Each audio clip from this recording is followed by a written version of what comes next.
नाज़िन सॼे मुल्क जी आदिलपुर में भी मातमी जुलूस कढियो वियो जंहिंमें घोटकी ज़िले ऐं उन जे भर पासे वारनि इलाइक़नि मां केतिरनि ई अज़ादारनि शिरकत कई। उन हवाले सां ॾिसूं था माजिद कलवट जी ही रिपोर्ट। मेरा इस्लाम रहेगा, मेरा पैगाम रहेगा।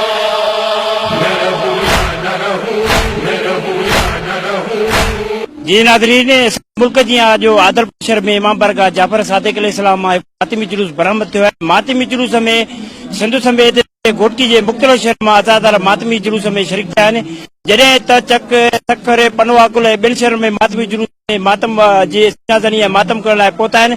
अचो त सिक्योरिटी हवाले सां मातमी जुलूस में अज़ादारनि को पुछा कयूं त हुनजो छा चवणु आहे। जो जेको अज़ादारी जो सिस्टम आहे 30 साल पुराणो हले थो ऐं हिन मां ताईं असांजो जारी शारी आहे ऐं असांखे जेको आहे इंतज़ामिया जेके बि आहे सिहत खातो आहे, टाउन कमेटी आहे, पुलिस आहे, रेंज ये तमाम असां सां वधि में ताउन करनि थियूं ऐं असांखे हर तरह जी चेकिंग हर तरह जो निज़ाम असांखे तमामु बिना कंहिं परेशानी जे असां सां वॾो ताउन करे रहिया आहिनि। हिन मजलिस खे 25-30 साल थिया नी आज़ादारी कंदा रहिया आहियूं। इमाम हुसैन अलैहिस्सलाम जे मशन खे त्यां कयां हलंदो रहंदो ऐं हलाईंदा रहंदासीं जेतिरे ताईं सही में साहु आहे। मालिक जी ड्यूटी भरींदा ईंदासीं ऐं हुसैन सबीलूं ऐं हुसैन समूरी ज़िंदगी ता क़यामत जेको आहे उहो ज़िंदाबाद रहंदो ऐं ज़िंदाबाद रखे। असांजा तक़रीबन 100 खां मथे पुलिस एहलकार ऐं उनमें हिकिड़ो इंस्पेक्टर आहे, 2 सब इंस्पेक्टर आहिनि ऐं 2 SHO आहिनि ऐं तक़रीबन पुलिस पंहिंजो रेंजर जा जेके 25 खां 20-25 जवान आहिनि ऐं उन्हनि जूं 2 पंहिंजो पलटून आहिनि।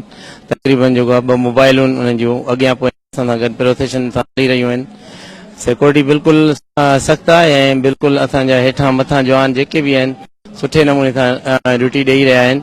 जी नाज़रीन, अज़ादारनि जो चवणु आहे त गुज़िरियल 30 सालनि खां ई मातमी जुलूस बरामद थींदो पियो अचे। जॾहिं इंतज़ामिया जो चवणु आहे त सिक्योरिटी हवाले सां मुकमल हर असांजो तावन आहे। हिन सां फरमान लगारी सां माजिद कलवट मेरठ टीवी।